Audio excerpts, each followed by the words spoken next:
The ocean was calm, but the winds carried a strange unrest. Far above the waves, the Little Mermaid, now a daughter of the air, drifted weightlessly through the silver clouds. She had grown in her journey, no longer bound by sorrow or the ache of unrequited love. She had become something gentler, wiser, a spirit of kindness who moved between the worlds of sky and sea. Yet, today, the wind trembled. Something was wrong. She followed the breeze, gliding over moonlit waters until a familiar coastline rose into view. Jagged cliffs pierced the sea like forgotten memories. Below them stood the palace she once walked in silence, her heart full of love for a man who could never truly see her. The prince. She hadn't thought of him in many moons, not since the night he had spoken to the wind and she revealed herself, if only for a moment. Since then, she had watched him from afar, unseen, and noted how he changed. He had become kinder, wiser. He often walked alone near the shore, whispering prayers to the sea, speaking words of apology and hope.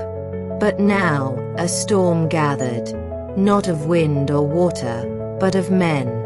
Below her, in the heart of the palace, torches blazed with chaos. A foreign fleet had attacked. Betrayed by a trusted ally, the kingdom now teetered on the edge of ruin. Arrows flew, fires raged, and from her place in the sky, the Little Mermaid saw him. The prince, cornered in the eastern tower, defending his people with only a sword and fierce resolve. He fought valiantly, but he was alone, wounded, surrounded. The spirit in her stirred. She had a choice: to watch, or to act. After all, hadn't he broken her heart? Hadn't he chosen another, while she gave up her voice, her world, her very soul for him? Would she now save the man who once cost her everything? But when she looked at him, bloodied, bruised, yet still fighting to protect others, she didn't see the boy who had failed to love her. She saw the man he had become. And more than that, she saw herself. A girl who once gave up everything out of love. A spirit who now lived for compassion, not vengeance. She dove from the sky like a falling star, her form glowing with golden light. As she neared the burning tower, the flames recoiled, the winds bent, and the invading soldiers hesitated, shields trembling in their hands. She landed between the prince and his enemies, radiant and silent. They froze. The prince stared, breathless. Even in the chaos, he knew her.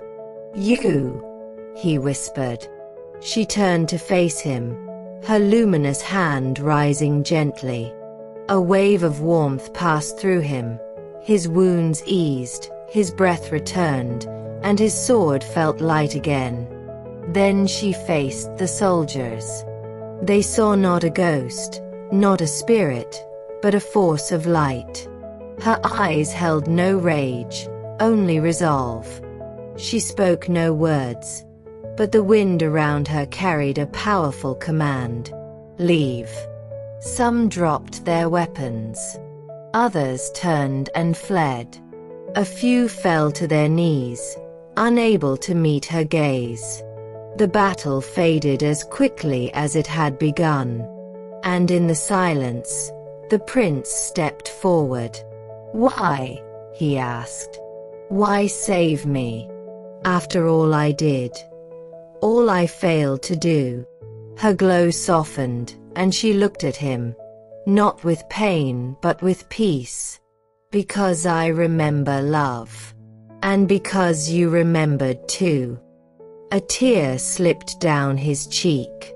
"I thought I had lost you forever. I didn't deserve your love then.